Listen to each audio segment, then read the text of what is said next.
Oh, don't worry. They're not planning to destroy Iran, by the way. I know you have a billion choices on YouTube, but there's very few that you can get authentic, Torah true guidance for you and your family and your community. And one of those is right here. So please make sure to subscribe. You could be the first to know of all the videos that we have coming out to help make sure that you thrive through this next period of human history. God bless you. They have no intention of destroying Iran. I've been meaning to put out an article about this, which is already written, but to tell you very quickly the plan with Iran, just like I said at the beginning of the Gulf War, Saddam Hussein said that Israel will have to create a Palestinian state, and other world leaders agreed with him and then actually implemented that, and the Israelis agreed. When the whole Iran nuclear crisis happened, the president of Turkey said that this is going to have to mean that Israel is going to have to give up its nuclear weapons. And Hillary Clinton echoed his sentiments 3 days later. Very briefly, the goal of this entire conflagration around Iran is to create the fear of nuclear weapons and nuclear war to such an extent that either one will be used or not be used, or just to be threatened to be used, more likely not be used and just be threatened to come close to being used, because actually using it could break the rules of engagement and cause people in the Israeli population to truly overthrow the government and take charge, as we are saying has to be done right now and not wait for the next surrender, God forbid. But the intention is to build up this ratcheting up conflict that comes back into the news every once in a while, and on and on and on, for it to be great crisis.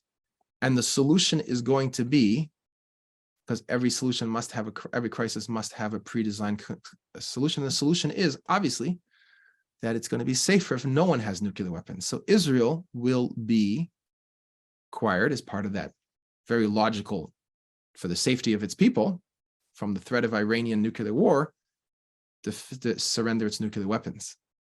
And while we do not believe in that the nuclear weapons provide any security for the children of Israel or for anyone in the Middle East, because we only trust in God Almighty, and we also know that the Israeli forces that can't even muster the courage or the willingness to defend the Jewish people from rifles certainly have no intention to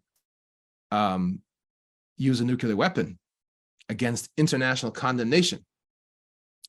But nevertheless, the alleged presence of nuclear weapons in Israel does give a false sense of hope to the people that live in Israel. And upon the announcement that Israel is surrendering its nuclear weapons, that will be a devastating act of psychological warfare against those that hold out hope in the technology and in the might of the nuclear bomb as the last resort weapon of the people. And they will suddenly realize that, combined with the lack of the army's ability and, God forbid, future technology advances against the Israeli Air Force and so forth, that their hope in their technology and in their forces will be decimated, which will lead to further surrender. After the surrender of the nuclear weapons, it will be clear that there is no alternative but to accept international rule and the invasion of international forces for the safety of everybody, of course. So this, my friends, is what Iran is about. There's a lot of people out there that want to, tell they're going to do genocide against the Iranians and so forth. I certainly don't think that that's anyone's intention. They're too busy with the death that's happening in the Holy Land itself. That's really what their focus is. The Iranians are taking care of the Iranian government. The communist government of Iran is taking care of the murder of the Iranian citizens quite proficiently and terrorizing them. And they don't need any help from anyone else. But they do play the role of being the bad cop and the one that everyone has to align against, so that Israel is forced into different alignments. One of which, by the way, if you actually read the Abraham Accords, you'll discover calls the Abraham Accords, which everyone touted. I support. I've always said that we should be interacting with the Bahrainians and the United Arab Emirates people, because, as I say before, 99% of them are completely pro the right things. But the Abraham Accords included them in there, a clause which no one talks about, which it calls for the creation of a Palestinian state.